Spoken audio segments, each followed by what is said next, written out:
Welcome to this episode of SF Conversation. I'm Hélène Heberlein, and I'm joined today by Cosme de Montpellier from the cover bond analytical team at Fitch. We're going to have a brief conversation about the trends we see in our market and about our recent revision to the cover bond rating criteria. Thanks for joining us today, Cosme. As a first question, we've been receiving recurring inquiries about the way we take into account country risk in our cover bond ratings. It's a legitimate question. Most of our ratings are AAA, and we rate cover bond programs often above the sovereign debt of the respective country. So can you explain how cover bond ratings are impacted by sovereign rating? Yes. So we rate cover bonds out of 18 countries, but only 5 of them are rated AAA, while 80% of our cover bonds rating are AAA. So it's quite often the case that we rate cover bonds above the sovereign. But it doesn't mean that cover bonds rating are not influenced by the sovereign rating. It can be influenced in 4 different ways. First, via the country cap, which is a maximum 6 notches above the sovereign rating. So it means that if a sovereign is downgraded below single A-, then a AAA rating on the cover bonds is not achievable anymore. Second, via the issuer rating, either directly or indirectly. Directly because typically an issuer in a country is not rated above the rating of the sovereign unless it has a very diversified business model, and indirectly via the operating environment score of the viability rating of banks. Third, a sovereign rating can influence cover bonds rating via the over-collateralization supporting the rating. For instance, we calibrate our AAA stresses to the country cap, or also the sovereign spreads can influence cover bond spreads, which can influence our refinancing spread levels and the level of over-collateralization supporting the rating. So this could impact the cover bond rating if the over-collateralization available in a program is not sufficient to sustain these stresses.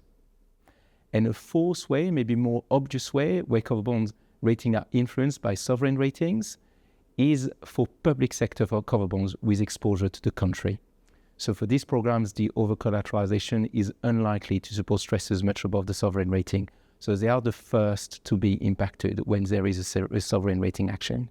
Overall, the credit quality of cover bonds is very strong.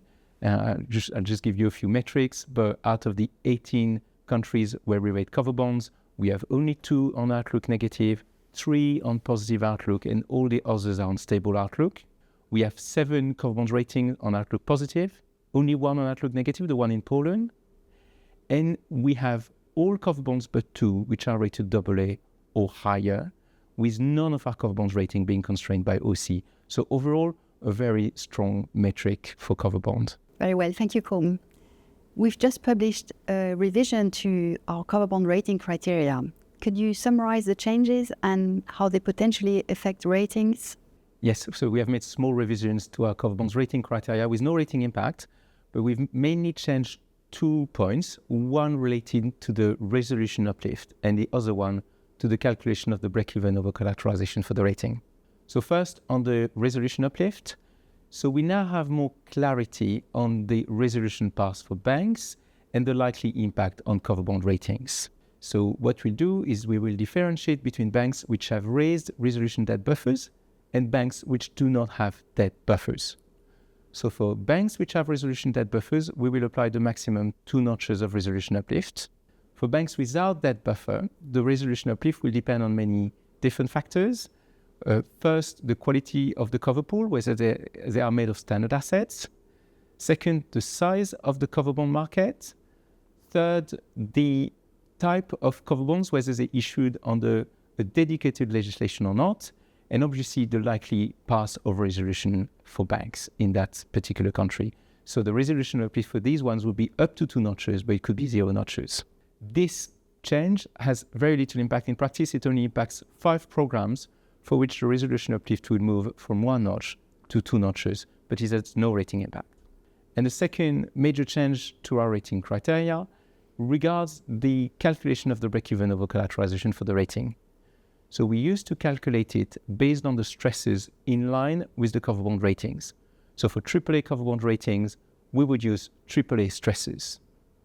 But we now recognize that the issuer can absorb part of these stresses before it fails.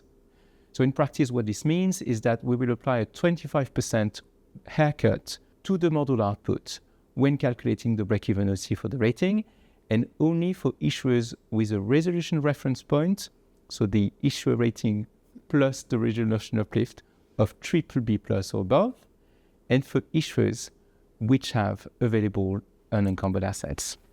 So this change has an impact on most of our cover bond programs. They will have a reduced break-even over collateralization for their ratings, but it has no rating impact because none of our cover bonds are constrained by over-collateralization.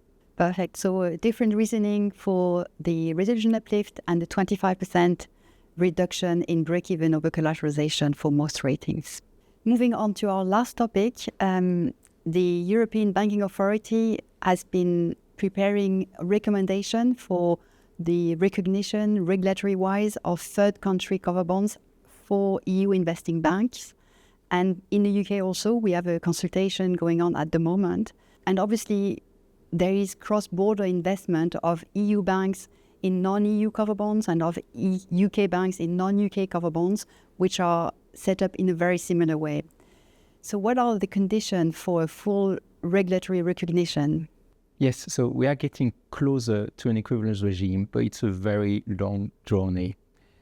So the EBA has already made clear that they are supporting an equivalence regime for third country cover bonds in the EU. That would see non-EU cover bonds benefit from a favorable treatment in terms of risk weights and LCR eligibility for EU investing banks. But there would be a number of conditions to be met. First of all, technical standards would need to be met by the third country cover bond legislation.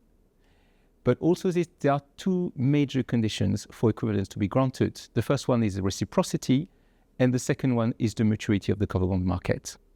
So first on reciprocity, so third country cover bonds will get an equivalent recognition in the EU only if EU cover bonds get a favorable treatment within the third country cover markets.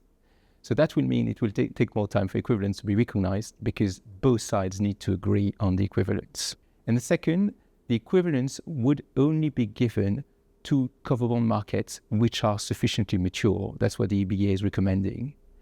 And that means that it's more likely that equivalence will only be granted to the larger third country cover bond markets, which would be the UK, Switzerland, Australia, and Canada. For our ratings, we rate the vast majority of third country non-EU cover bonds AAA. So it's 48 out of 49 programs are rated AAA.